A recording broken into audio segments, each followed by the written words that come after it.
Medok'tan Garcinia Gel 8'de sağlığı sunar.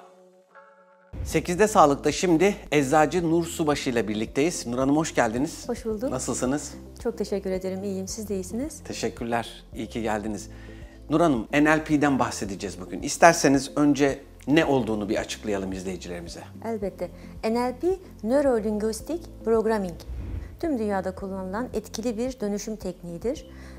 Nöro aslında zihnimizdeki o dönüşümü sağlayan 5 duyu organımızla dışarıdan aldığımız bilgileri standartize etmemiz, düzenlememiz anlamına gelir. Ve bu düzenleme ile birlikte bunu dili kullanarak ifade ediş şeklimiz. Tabii ki bu çok kapsamlıdır. Bazen sükunetle bir cevaptır. Duygularımızı, düşüncelerimizi, beklentilerimizi karşımızdaki kişileri incitmeden, kırmadan, onları yaralamadan da ifade edebiliriz. Tabii ki ses tonumuzu ayarlamak, doğru kelimeleri kullanmak çok önemlidir. İçine atarak değil, çözüm bularak ilerlememizi sağlar linguistik.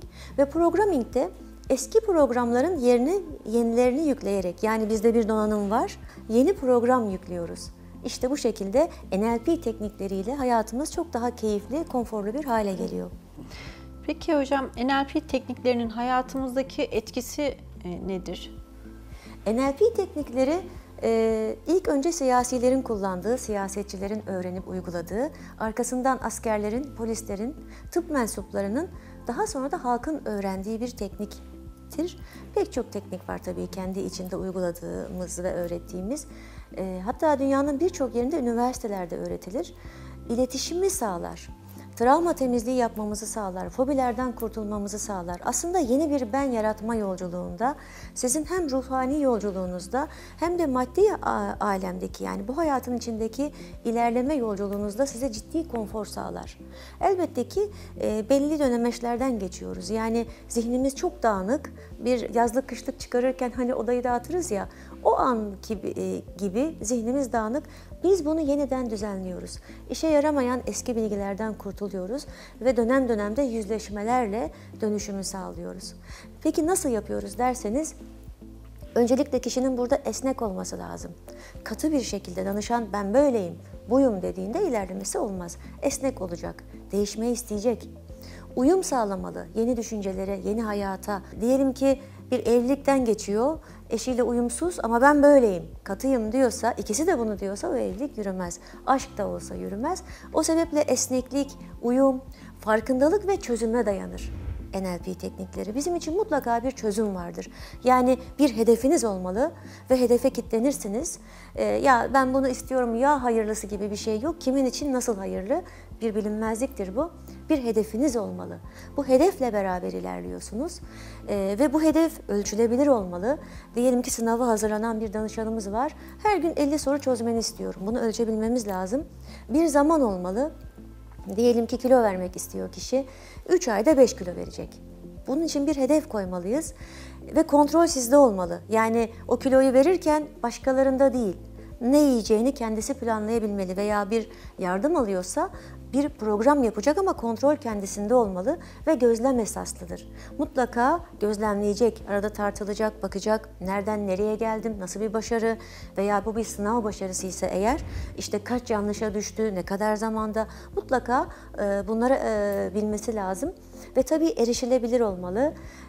Öyle bir hedef koyacak ki şimdi hiçbir başarısı yok ama ben şu fakülteyi kazanmak istiyorum ama bu erişilemez. Çünkü senin geçmişin o kadar da parlak değilse erişilebilir bir hedef koyması lazım. Dolayısıyla belli kurallarla, belli ilkelerle ilerliyoruz. Çok da güzel dönüşleri oluyor. Peki özellikle iletişim noktasında bu NLP tekniklerinin etkisi veya katkısı nedir? Şöyle, diyelim ki bir tartışmanın ortasındasınız. Kalp atışlarınızı karşınızdaki kişiyle aynı hale getirirsiniz. Diyelim ki patronunuz size bağırmaya başladı. Bir konuda morali bozuktu. İlk önüne çıkan sizsiniz. İletişim becerileri iyi olmayan birisi ise, mesela elinizi kapadığınızda, kendinizi bir adım geriye atıp sesinizi biraz düşürdüğünüzde size bağıramaz. NLP çerçeveler üzerine kurulmuştur. Çerçeveler çok önemlidir hayatınızda. Yani mesela ergen çocuğunuz olabilir. Benimle bu tonda konuşamazsın dediğinizde bu bir çerçevedir. Çerçeveleri kişi kendi belirler. Yani oturup dövünmek yerine, şikayet etmek yerine NLP çözümler bulur. Tamam, hayatımda bu var, peki ben buradan nasıl çıkarım? Buna bakarız. Ve bazı kişiler bunu doğal olarak hayatın içinde zaten kullanırlar. Bazı kişiler bunu sonradan öğrenirler ama her ikisi de çok etkilidir. Zaten sistemin kurucuları Richard Bandler ve John Grinder işte oturuyorlar ve dünyada kendi konusunda number one olan kişileri inceliyorlar. Bir numara. Peki diyorlar, bu başarının arkasında ne var? Yani mesela Virginia Satter'ı inceliyorlar. Nasıl olabilir? Bir sürü kişisel gelişimci var veya bir sürü doktor var ama onlar bu kadar başarılı değil. Peki bu insanlar ne yapıyor? Onların kullandıkları dil kalıpları, beden kalıpları. Çünkü bizim için beden dili, mimikler, ses tonu çok önemlidir. Kılık kıyafetiniz, hitabet sanatınız ve bilginiz çok önemlidir. Ve bunu doğru aktarabilmek çok önemlidir. NLP'de modelleme esası var. İşte bu 3 kişiyi inceliyorlar ve onun üzerinden yelpazeyi genişletiyorlar. Başarılı insanların ortak noktası nedir? Ve buna bakıyorlar. Ve bu yoldan ilerlediğinde hiç ilgisi olmayan insanların da aynı modelleme tekniklerini kullanarak bayağı güzel başarılar gösterdiğini fark ediyorlar ve NLP'yi bu şekilde kuruyorlar. Peki NLP'yi herkes uygulayabilir mi? Elbette bu bilgileri, bu eğitimi alan herkes uygulayabilir. Satış tekniklerinde mesela çok kullanılır.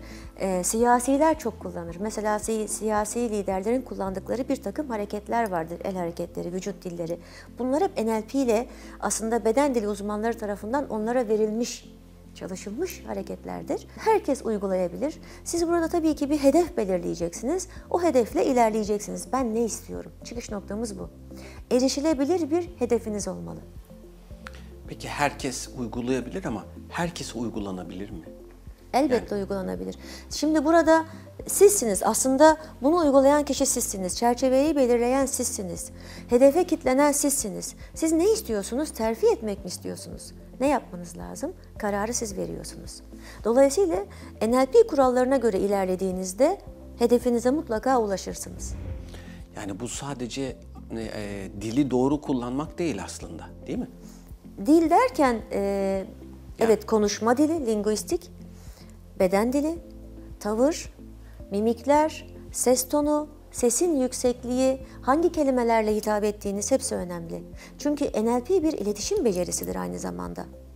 NLP bir dünyadır. Hipnotik dil kalıpları kullanılır mesela daha ileri seviyelerde.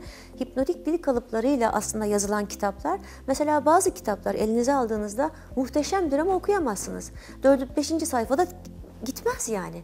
Bazı kitapları elinizden bırakamazsınız. İşte o kitaplarda hipnotik dil kalıpları kullanılmıştır. Yazar mutlaka bunu biliyordur ve bu kalıplarla kullanılarak yazılan kitaplar çok daha keyifli ve sürükleyici olur. İşte bazı kişiler bunu farkında olarak zaten doğal olarak uyguluyorlar. Bazı kişiler de sonradan öğreniyorlar. Yani aslında gerek sosyal hayatımızda, çevremizde, gerekse televizyonda gördüğümüz ya işte ne kadar güzel konuşuyor, ne kadar güzel anlatıyor veya ne kadar güzel iletişim kuruyor dediğimiz insanların aslında farkı bu mu? Yani elbette. Bu yöntemi daha iyi bilerek veya bilmeyerek daha iyi kullanmaları. Kesinlikle öyle. Yani pek çok kişide bilgi var, pek çok kişi belli konularda uzman. Siz de bilirsiniz kendi mesleğinizden, ben de bilirim kendi mesleğimden. Ama bazı insanlar bunu çok iyi ifade ettikleri için daha üst planda. Veya siyasilere bakalım, kendini daha iyi ifade edebilen daha üstte. Bu böyledir. Ve insanlar orada ikna edilmesi önemli. Onların ikna kabiliyetleri aslında NLP dil kalıplarından geçiyor. Yani bir şeyi aslında iyi bilmeniz, konuya hakim olmanız yetmiyor. Yeterli değil, evet. Bunu bir şekilde karşıya uygun şekilde de aktarabilmek. Kesinlikle öyle. Tüm önemli. ilişkiler için bu böyledir. Herkes iyi bir ebeveyndir. Herkes evladını çok sever ama bunu herkes ifade edemez. Herkes sevgisini anlatamaz, ifade edemez, aktaramaz. Herkes de sevgiyi alıp kabul edemez. Bana gelen danışanların birçoğu özellikle ergenlik döneminde annem babam beni sevmiyor, arkadaşlarım beni sevmiyor diye gelirler. Ben biliyorum anneleri babaları onları çok seviyor, arkadaşları da çok seviyor. Ama sevgiyi alıp kabul etme ile ilgili bir takım programları var. Bunların mutlaka dönüştürülmesi lazım. Ya da bakıyorsunuz çok A kalite bir lisede okuyor, çok iyi bir okulda başarılı, yapamayacağım, üniversite sınavında başarısız olacağım gibi bir kod. Ama sen çok iyisin, kendine güveni yok. İletişim becerileri iyi değil, ifade edemiyor kendini. Ve dolayısıyla sınava girdiğinde elleri titrer, tansiyonu çıkar, tuvalete gitmesi gerekir. İşte orada bir dönüşümden geçmesi lazım. Biz bunu NLP ile yapıyoruz. Zihni yeniden programlıyoruz. Yani o donanıma yeni yazılımlar yükleyerek aslında en mükemmel versiyonuna ulaşmasını sağlıyoruz kişilerin. Nur Hanım çok teşekkür ederiz. Ben teşekkür ediyorum. Bu güzel teşekkür sohbet ediyoruz. için.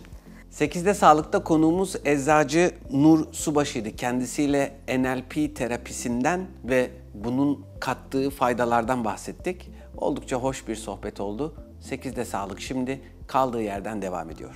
Medok'tan Garcinia Jel 8'de sağlığı sundu.